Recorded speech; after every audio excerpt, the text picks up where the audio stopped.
ici aujourd'hui est donc l'expression de la volonté de réalisation des politiques publiques en matière de microfinance pour développer l'activité des femmes qui constitue une réponse problématique de l'emploi.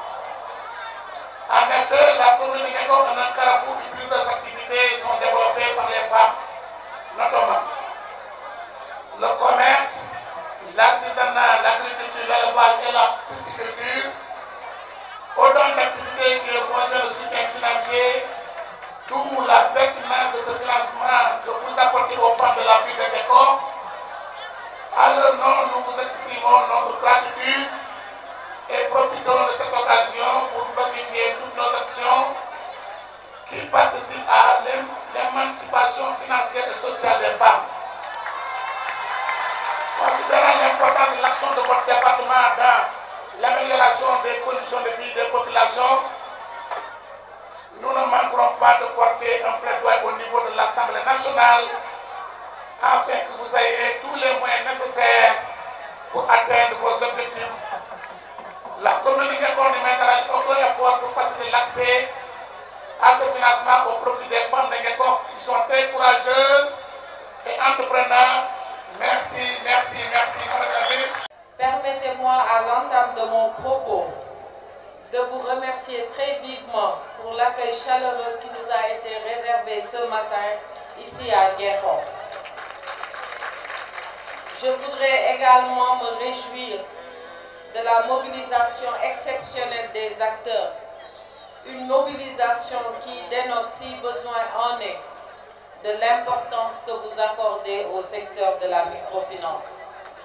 J'adresse aussi mes remerciements appuyés au député maire, M. Papa Songué Diouf, pour le travail remarquable qu'il abat tous les jours, aussi bien ici dans sa commune qu'au niveau de l'Assemblée nationale.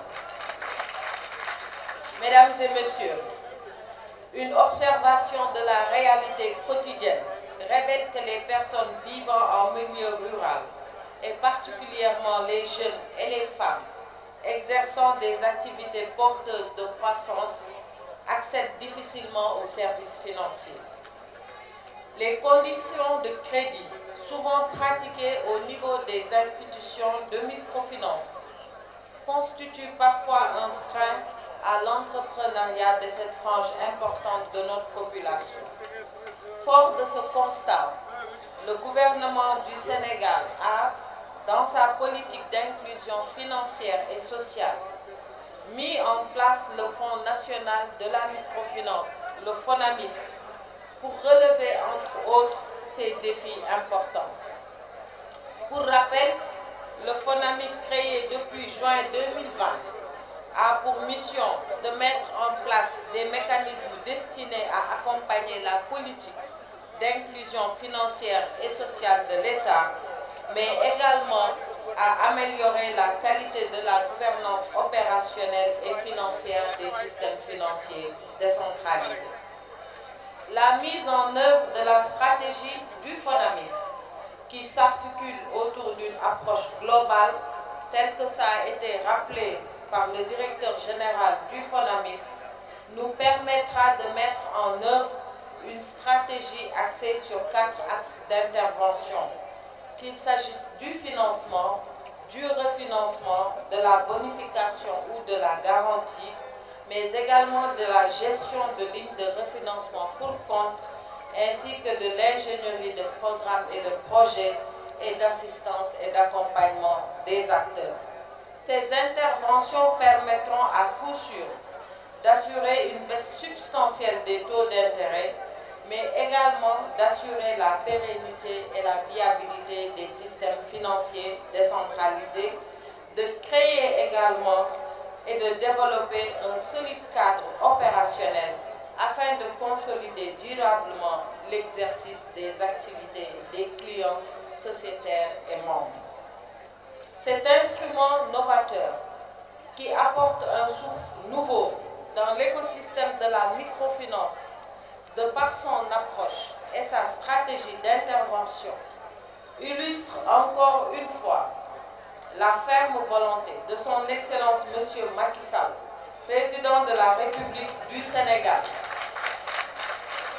à tout mettre en œuvre pour assurer l'inclusion sociale, financière des populations, gage d'une relance de notre économie nationale en cette période de pandémie.